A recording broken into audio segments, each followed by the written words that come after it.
Now, this is a very interesting topic. Why do people in the Middle East have some of the lowest rates of cancer if we compare this to the entire world?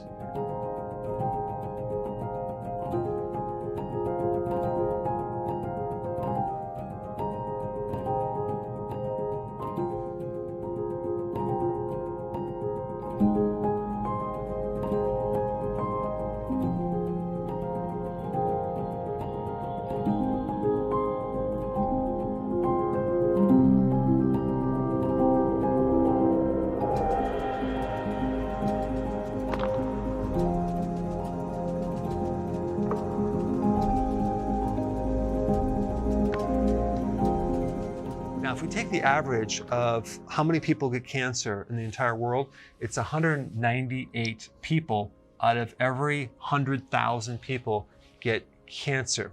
Now, if we take a look at individual parts of the Middle East, we have Saudi Arabia. 96 people get cancer out of 100,000. Yemen, 97 people out of 100,000. Oman, 104. Qatar, 107. UAE, it's 107, and Kuwait is 116 people out of 100,000 people get cancer. So you can see, if you live in these countries, you have a much less risk of getting cancer. Let's compare this with Australia. 468 people out of 100,000 get cancer.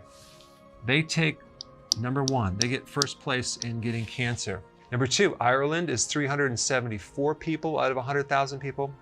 Next one is Hungary, 368 people, okay, out of 100,000. And then United States, 352 people out of 100,000 people develop cancer.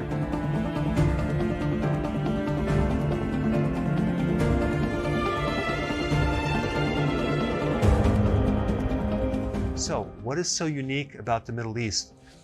Well, number one, fasting, Ramadan. Now, Ramadan is a religious fast that extends over the course of 1 month. Now, that 1 month is just 1 month out of the entire year. What blows my mind is they're fasting right after sunrise to sunset. So they're usually eating before that and eating after that. So Ramadan is considered a type of intermittent fasting only for 1 month and produces a tremendous decrease in rates of getting cancer. That's quite remarkable. So why does fasting help with preventing cancer? Well, it starves cancer. Do you realize there's between 10 and 50 times more insulin receptors in a cancer cell versus a normal cell? What does that mean? That means that cancer cells have a very avid or greedy hunger for glucose because they have more receptors to eat glucose, okay? So this is how they diagnose cancer, through a PET scan.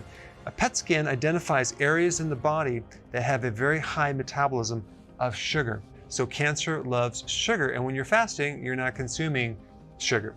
All right, number two, autophagy. Fasting stimulates autophagy, which is a condition that helps to recycle old damaged proteins. It helps to recycle old damaged things like damaged mitochondria. And if we look at what cancer really is, it's damage to your mitochondria. When the mitochondria is damaged, the mitochondria then adapts its metabolic system to a different way of dealing with energy. It ferments glucose. When you fast, you kick in this autophagy and you're recycling damaged mitochondria, which is going to decrease your risk for cancer. The third thing about fasting is that when you fast, you generate new immune cells. You strengthen your immune system.